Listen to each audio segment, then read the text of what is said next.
Assalamualaikum Kang. Apa di Waalaikumsalam Gunung Salak ada dorpal? Nah, itu. Bagaimana tentang pesawat yang jatuh di Gunung Salak? Apa itu berhubungan dengan keberadaan dorpal? Nah, begini, kita tahu sendiri kan, kejadian jatuh pesawat di Gunung Salak itu bukan cuma sekali, dan rata-rata pesawat itu terbang rendah, kecuali kalau pesawat itu tidak menggunakan radar, itu aman. Nah, karena radar ini dia mengeluarkan gelombang kan, gelombang suara. Gelombang suara itu memasuki dorval, menyentuh dorval itu dianggap ini adalah serangan. Akhirnya si dorval itu mengeluarkan gelombang lagi yang namanya EMP, electromagnetic pulse. Jadi mematikan semua yang ada elektronik di pesawat itu. Ya, di jam semua, termasuk mesinnya juga mati. Wah. Makanya seperti gelas dibantingkan ke dinding, prang gitu. Iya. Gitu aja. Dan tidak ada ledakan. Hancur aja, brek gitu. Nah, semacam begitu. Nah, itu memang di Gunung Salak juga ada dorval besar, dan itu dorvalnya itu lebih besar. Makanya di sana banyak sekali raja-raja yang datang ke sana hanya untuk bermeditasi. Wah, jangan-jangan dulu ada info bahwa Siliwangi sering di situ katanya. Itu untuk latihan gitu. Kalau misalnya tapi Siliwangi itu kan yang keberapa? Ada Siliwangi itu kan seperti Brawijaya berapa gitu kan, di berapa. Nah, itu yang keberapa dulu nih gitu kan. Tapi rata-rata memang jawara-jawara, pendekar-pendekar, raja-raja dan orang-orang yang berdaya linui itu mereka sering bermeditasi di sana. Makanya di sana ada pura kan. Tapi dorvalnya sendiri agak jauh ke sana karena di bawah. Nah, itu kalau misalnya kita bermeditasi di tempat yang ada dorval, itu akselerasi sel itu bisa menjadi lebih cepat. Betul. Nah, kalau misalnya makanya kenapa gini? Ada sebuah dorval yang sangat kuat. Dorval yang sangat kuat itu apabila kita di sana bersujud di sana gitu, menungging di sana gitu ya. Nah, itu si akselerasi sel kita itu akan mempercepat, bergerak sangat cepat. Jadi ketika jidat kita forehead kita, jidat kita itu nempel di tanah, dan kemudian membuat posisi sujud lah di sana, begitu ya. Nah, begitu posisi sujudnya itu mulai dilakukan, itu akselerasi sel itu kalau ada anomali magnetik yang dari dorval itu kan meningkat. Itu berapa kali persentase akselerasi sel dari biasanya kan? Itu sekitar bisa tergantung dari kekuatan dorvalnya. Dorvalnya. Coba deh kalau misalnya kita ke Gedung Padang ya di sana. Coba kita kita sungsang di sana, kopstan di sana, itu bisa lebih cepat. Cuma aneh aja kelihatannya itu jelema jujungkiran kunaon. Jumpalitan. Komo di pura aja jumpalitan ya kan.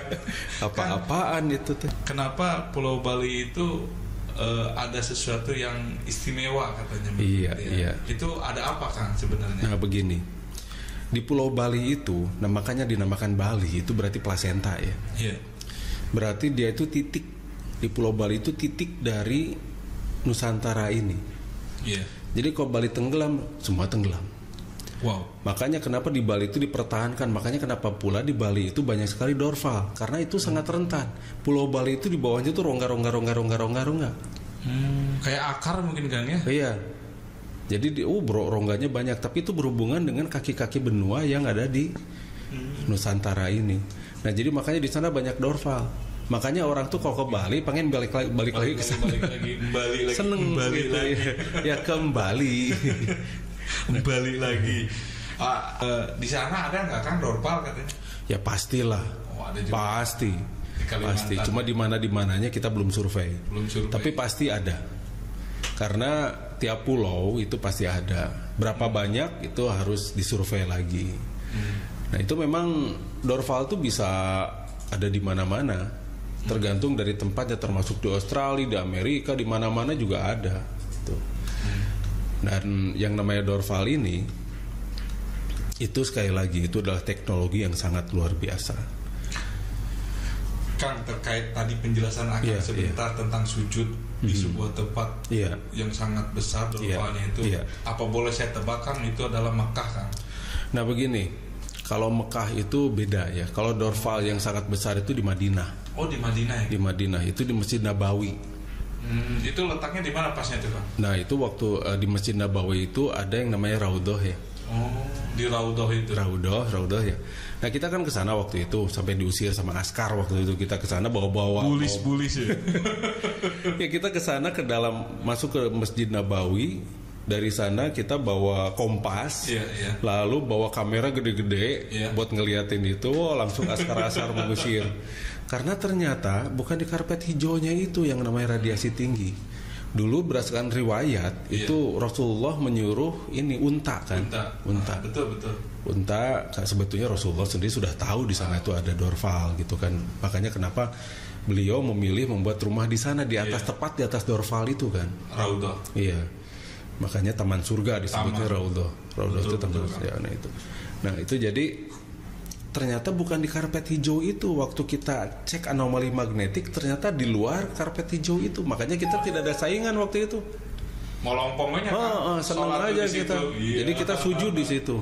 Sujud, dilamakan sujudnya. Karena ketika sujud, si akselerasi sel di tubuh itu menjadi meningkat karena ada anomali magnetik itu. Disertai dengan perilaku nggak kan, misalnya kepasrahan total gitu, sujud bahwa wah saya lepaskan lah. Ya begini itu tuh sebetulnya semuanya ada maknanya.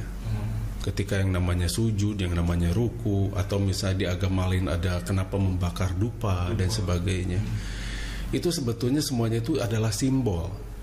Tiap agama itu simbol yang kita tuh harus berpikir dan bagaimana memecahkan simbol itu lalu dijawantahkan dalam kehidupan sehari-hari. Contohnya, ada satu agama yang biasa membakar dupa, membakar ini apa, sesuatu yang harum. Itu kan simbol untuk menyebarkan keharuman. Yang kita sebarkan itu adalah keharuman, kebaikan, sesuatu yang bersifat membangun, yang bersifat mengharumkan, sesuatu yang bersifat menguntungkan orang banyak, begitu kan?